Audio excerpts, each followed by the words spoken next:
अस्सलाम वालेकुम। क्या हाल है, कैसे आप सब लोग। उम्मीद करती हूँ कि आप सब लोग ठीक ठाक होंगे। जहाँ भी रहे अल्लाह पाक आपको खुश रखे। तो ये जो था मेरा तीसरे दिन का व्लॉग था और कुछ मसरूफियत थी, मैंने पाकिस्तान जाना है तो इसलिए तैयारियाँ वगैरह शुरू हैं मेरी, तो मेरा टाइम नहीं मिला अपलोड करने का, तो मैंने सोचा चलो आज ही अपलोड कर दूँ। ये मैंने मसाला बनाया था टिक्के के लिए, जो कि बहुत ही मज़ेदार और टेस्टी बना था, तो सोचा आप लोगों के साथ भी ये रेसिपी शेयर ज़रूर करूँगी। कुछ इसमें मैंने लिया था दही, लेमन जूस लिया था तकरीबन 4 से 5 चम्मच।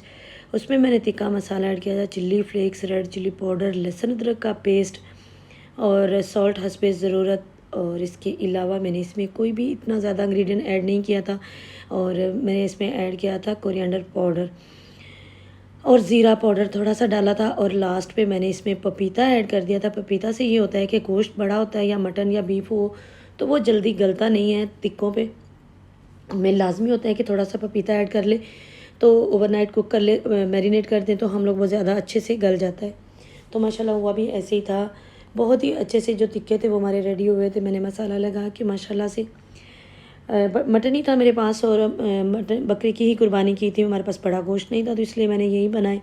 और कुछ मैंने रात को ही दही भल्ले बना के जो है ना वो रख दिए। इतनी ज़्यादा तैयारी की मैं, दूसरे दिन भी मैं थकी हुई रात को आई, तो अगले दिन उसी दिन ही प्लान बना कि हम लोग कल भी निकलेंगे। तो फिर मैं रात को जब आते ही तो अभी सांस भी नहीं लिया था, तो मैं काम करना स्टार्ट हो गई। दही भल्ले बनाए, बलियाँ फुल्कियाँ भी घर पे बनाई और बाकी की सारी जो जितनी भी प्रिपरेशन थी वो मैंने खुद की। थक चुकी थी मैं, रात का तकरीबन 1 बज गया था जब मैं लेटी। और फिर हम लोग अगले ही दिन सुबह सुबह, क्योंकि मेरी तैयारी मुकम्मल थी, खाने का प्रोग्राम था जो वो बाहर बनाने का था, तो सुबह तकरीबन 9 बजे के करीब हम लोग सारे रेडी हुए, सबके कपड़े वगैरह आयरन किए, सबको तैयार किया और इसके बाद फिर हम लोग निकले। जाना तो हमने था दरबार में, लेकिन अन टाइम पे आके हमारा जो प्लान था वो कैंसिल हो गया कि हम दरबार नहीं जाएंगे, हम कहीं और जाएंगे। फिर मैंने सोचा अब पता नहीं हम कहाँ जाते हैं, कौन सी जगह जाते हैं। काफ़ी सारी अच्छी जगह हैं जो सलाला में हमने घूमी हुई भी हैं, कुछ ऐसी जगह हैं जहाँ पे हम लोग नहीं जा पाए। और ये बहुत ज़्यादा दूर हम लोग गए थे, तकरीबन कोई 4 से 5 घंटे की ड्राइविंग थी हमारी। तो हम लोग वहाँ पहुँचे थे तकरीबन 12:30 बज चुके थे हमें, तकरीबन 3-4 घंटे की ड्राइव थी। और उसके बाद हम लोगों ने यहाँ पे थोड़ा सा स्टे किया। तुर्की होटल था, बहुत ही खूबसूरत बना हुआ था, इस्तांबुल। और यहाँ के खाने जो होते हैं ना वो बहुत यूनिक लगते हैं, मुझे तो बहुत मज़े के लगते हैं। तुर्किश होटल के खाने लाइट लाइट होते हैं, इनमें ज़्यादा स्पाइसेस नहीं होते। और फिर हम लोग अपनी मंजिल की तरफ रवा दवा हो गए। हमारा प्लान था मेरी दोस्त के साथ, तो हुआ था इंडियन के साथ कि हम लोग दरबार जाएंगे और वहाँ पे इकट्ठे हो जाएंगे अलग अलग अपनी गाड़ियों में। लेकिन उनको रात को मैंने बता भी दिया कि हम लोग दरबार, वो लोग दरबार चले गए थे। और एक मेरी फ्रेंड है जो अक्सर मेरे साथ नाराज़ हो जाती है कि आप मेरा जिक्र नहीं करती, और वो है जी नाज़िया शुजाउद्दीन, जो कि कहती हैं आप मेरा नाम नहीं लेती। वो नहीं जा पाई, मैंने दूसरी दोस्त से पूछा था तो उनको बोला मैंने, तो उन्होंने कहा कि नहीं वो नहीं गई। वो भी मुझे कल ही पता चला है कि वो लोग नहीं जा पाए। लेकिन ईद पे ये जो भी दिन होते हैं ना, इनमें घूमना फिरना चाहिए, थोड़ा बंदा फ्रेश हो जाता है। और मैं इस बार बहुत ज़्यादा मिस करूँगी खरीफ को, क्योंकि अभी खरीफ आया है तो मैं पाकिस्तान जा रही हूँ। इतनी गर्मी बर्दाश्त करने के बावजूद जब अच्छा मौसम आया, घूमने का मौसम आया, तो मैं जा रही हूँ पाकिस्तान। अब मुझे नहीं पता कि मैं पाकिस्तान में कितना टाइम स्टे करूँगी, ये मेरा अल्लाह बेहतर जानता है। मैं कुछ कह नहीं सकती क्योंकि मेरी जो टिकट है वो वन साइडेड है, तो इसीलिए मैं कुछ नहीं कह सकती आपको कि मैं वहाँ पे कितना टाइम रुकूँगी। और वहाँ पे भी क्या फ़ील होगा कि गर्मी और लोड शेडिंग के अलावा वहाँ पे कुछ नहीं है। और इतनी गर्मी इधर से जब बंदा जाता है तो वहाँ पे बर्दाश्त करना बहुत मुश्किल हो जाता है, बहुत मुश्किल हो जाता है। क्योंकि एसी पे रह रहे कि इंसान को इतनी आदत हो जाती है ना बॉडी को ठंडक की, कि वहाँ पे जाके जब मैं फ़र्स्ट टाइम पाकिस्तान गई, तो वो भी मैं आपसे अपना एक्सपीरियंस शेयर करूँ। जब मैं तकरीबन फ़र्स्ट टाइम गई हूँ ना, तो 4 साल के बाद मैं तकरीबन पाकिस्तान गई पहली बार। तो पहली बार वो मुझे ऐसा लगा जैसे मैं कोई पहली बार पाकिस्तान में आई हूँ। मुझे मेरे से बर्दाश्त नहीं हो रही थी। मैं जब जब पाकिस्तान जाती हूँ ना, गर्मी में ही जाती हूँ, कभी भी ऐसा नहीं हुआ कि मैं सर्दी में पाकिस्तान जाऊँ। इस बार जब मैं आई थी वापस, तो थोड़ा सा मौसम ठंडा था, ज़्यादा नहीं मेरे आने पे, बस थोड़ी मोटी चादर वगैरह ओढ़ लेते थे।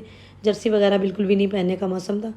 तो अक्सर ऐसा ही होता है कि जब जब टाइम मिलता है ना तो वो गर्मियों में ही मेरा जाना होता है, लेकिन अल्लाह पाक की ज़ात है, बेहतर करेगी इंशाल्लाह। वहाँ पे सुनने में आ रहा है कि लाइट भी नहीं होती और मेरी जिस्म में ऐसे होता है जैसे कोई सुइयाँ चबो रहा है, मेरे से बिल्कुल भी बर्दाश्त नहीं होता।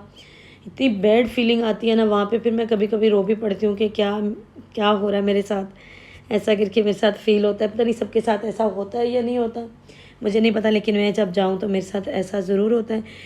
और काफ़ी अच्छा वेदर था माशाल्लाह से। सलाला में इतनी गर्मी थी, ईद के तीसरे दिन इतनी गर्मी थी कि बर्दाश्त से बाहर हो गई थी।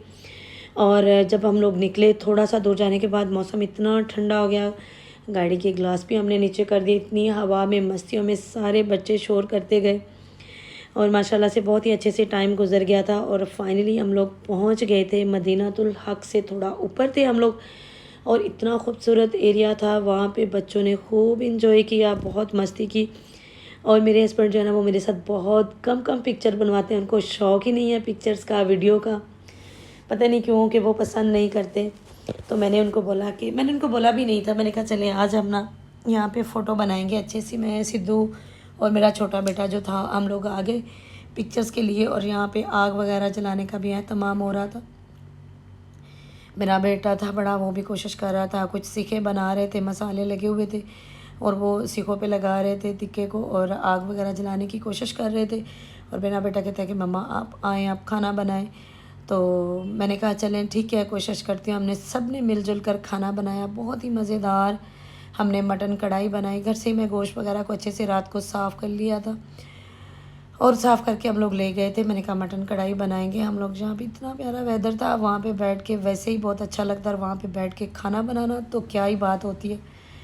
और वहाँ पे हमने खाना वगैरह बनाया, कुछ तिक्के साथ में रख दिए आगे से कोयले निकाल के। और आग पे बनी हुई चीज़ें इतनी मज़े की लगती हैं, उनमें अल्लाह ताला की तरफ से कोई जायका आ जाता है। उतनी हम गैस पे बनाए ना तो वो चीज़ उतनी अच्छी नहीं लगती जो इस तरह से कढ़ाई में आग के नीचे बनी हुई चीज़ अच्छी लगती है। ऐसे ही जैसे पुराने दौर में हमारी माएँ हमें मिट्टी की हांडियों में सालन बना के दिया करती थी, तो बहुत मज़ा आता था, बहुत अच्छा टेस्ट हुआ करता था उनका। आज वो टेस्ट खाने को नहीं मिलते। बहुत ही मज़ेदार कढ़ाई हमारी रेडी हो चुकी थी और साथ साथ सीखें भी बन रही थी। फिर उसके बाद रोटी का मसला हो गया कि रोटी अब कहाँ से लाएं। यहाँ करीब करीब कोई होटल नहीं था, कोई था भी तो वो बहुत पीछे। तो फिर मेरे बड़ा बेटा और उनका एक दोस्त वो चले गए रोटी लेने के लिए, रोटियां भी लेकर आ गए। पराठे मिले थे और कुछ लबनानियाँ, उन्हीं से हमने टाइम पास कर लिया। दही बड़े भी बनाए हुए थे मैंने माशाल्लाह से, वो भी सब ने जाते ही खा लिए, वो बहुत अच्छे बने हुए थे। और उसके बाद हम खाना वगैरह खा के वहाँ पे सब चीज़ें समेट के अच्छे से वहाँ पे काफ़ी टाइम एंजॉय करते रहे, पिक्चर्स वीडियोस फ़ोटोज़ बनाते रहे अच्छी अच्छी। और ये इस कदर प्यारा मौसम था कि मैं जो ना वो सही से कैप्चर नहीं कर पाई। और मैंने काफ़ी बार कोशिश की कि अंदर से भी वीडियो लूँ गाड़ी के और बाहर से भी, लेकिन वो नज़र नहीं आ रही थी जो व्यू था। बहुत ही प्यारा था और इस तरह से धुंध और इतनी ठंड थी वहाँ पे कि माशाल्लाह से दिल को सुकून मिल रहा था। और वहाँ से हम लोग फ्री होते ही शाम में निकल पड़े, 5 साढ़े 5 बजे का टाइम था। तो क्योंकि वहाँ पे बहुत अंधेरा और बहुत फॉग सा हो रहा था, डर लग रहा था। वहाँ पे कोई फैमिली भी नहीं थी हमारे अलावा, क्योंकि इतनी दूर लोग कम कम जाते हैं। फिर हम लोग ऐन रज़ात में आ गए, वहाँ पे भी काफ़ी टाइम था। तो इन्होंने कहा कि अभी तो मगरिब नहीं हुई तो चलो ऐन रज़ात में चलते हैं। रज़ात में ये फ़िश थे बहुत ही प्यारे पानी में, ये भी क्लियर से मैं ना काफ़ी बार कोशिश की इनकी वीडियोस लेने की, लेकिन नहीं ले पाई। छोटी छोटी भी होती हैं, बड़ी बड़ी भी होती हैं। यहाँ पे बहुत ही खूबसूरत सा एरिया है ये ऐन रज़ात का। यहाँ पे भी पहले हम बहुत ज़्यादा बार आते जाते रहते थे, लेकिन इस बार इसमें भी सुना एक डेथ हुई है। छोटा छोटा पानी था और इतने ज़्यादा लोग नहा रहे थे यहाँ पे, बच्चे भी थे बड़े भी थे। और एक आदमी जो था उसने नीचे डुबकी लगाई और वो वापस आया ही नहीं था। तो वो भी काफ़ी इंसिडेंट हुआ। इस बार सलाला में भी एक्सीडेंट हुए, काफ़ी सारे लोग जो इंडियन थी फैमिलियाँ, 2 उनकी डेथ हुई। 4 लोग एक लोग थे, 4 लोग उनकी भी डेथ होगी और 6 लोग एक थे उनकी भी डेथ हुई। बहुत सुन के तकलीफ़ हुई। आप लोग जब भी आया करें सलाला में ये ख़रीब देखने के लिए, बहुत से लोग आते हैं दुबई से, कतर से, कुवैत से, सऊदी अरब से और इंडिया से भी लोग काफ़ी सारे आते हैं जो सऊदी अरब में मुकीम होते हैं या दुबई में, तो वो लोग भी आते हैं। तो जितने भी लोग इंडियन हैं, पाकिस्तानी हैं, अरबी भी हैं, सब के सब आते हैं इधर इंजॉय करने के लिए। और ये ऐन रज़ात में जो गार्डन था ये बहुत जल्दी जल्दी बंद हो जाता है, क्योंकि यहाँ पे फिर लोग बैठ जाएं तो उनको निकालना मुश्किल हो जाता है, इसलिए इसकी टाइमिंग है ये शाम को 5 साढ़े 5 बजे बिल्कुल बंद हो जाता है। फिर उसके बाद हम लोग आ गए थे बीच पे, और बीच पे हम लोगों ने फिर बनाने थे कुछ कीमे के कबाब, और वो रह गए थे हमारे, क्योंकि वहाँ पे हमने खाना इतना पेट भर के खा लिया था, गुंजाइश नहीं रही। और फिर यहाँ पे बच्चों ने लोडेड फ्राइज़ मंगवा लिए, और ये भी बहुत ही मज़े के लगते हैं। बच्चे जब जब आते हैं ना दारीज़ बीच तो ये लाजमी लेते हैं। यहाँ पे कैफ़े वगैरह बहुत सारे हैं। मैं इतना थक चुकी थी कि मैं बैठ गई थी, मेरे दिल में था कि चलो कुछ दिखाऊंगी आप लोगों को भी, लेकिन नहीं, फिर मैंने कहा कि नहीं, अब हम बैठेंगे तो आराम से सुकून करेंगे। और इतना ज़्यादा हाई टाइड था समंदर कि इतनी दूर दूर से लहरें आ रही थी, वरना बिल्कुल स्लो स्लो चलता है।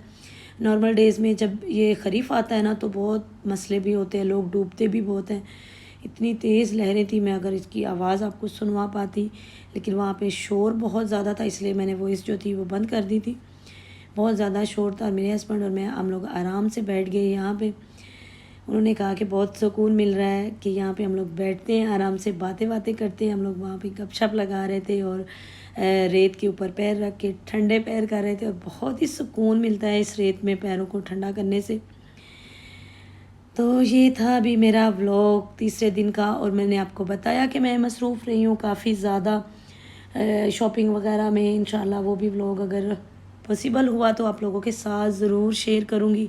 इसको थोड़ा सा लेट हो गया था तो मैंने सोचा चलो मैं अपलोड कर देती हूँ। अगर मैं अपलोड नहीं करूँगी तो फिर मैं पाकिस्तान चली गई तो ये मुश्किल हो जाएगा फिर से अपलोड करना। तो चलो आज के ही दिन इसको अपलोड किया जाए। और उससे अगले दिन भी मैं बहुत थक गई थी, घर में इतने काम थे, ईद के 3 दिनों के कपड़े सब समेटने संभालने। और जो मेरा छोटा बच्चा है ना वो तो रेत में इतना शदाई हो जाता है ना कि वो खेल खेल के अपने कपड़ों को पूरा भर लेता है रेत से। फिर घर में जब जाती हूँ ना तो घर को संभालना मुश्किल हो जाता है मेरे लिए, इसलिए मैं बीच पे अभी कम आती हूँ।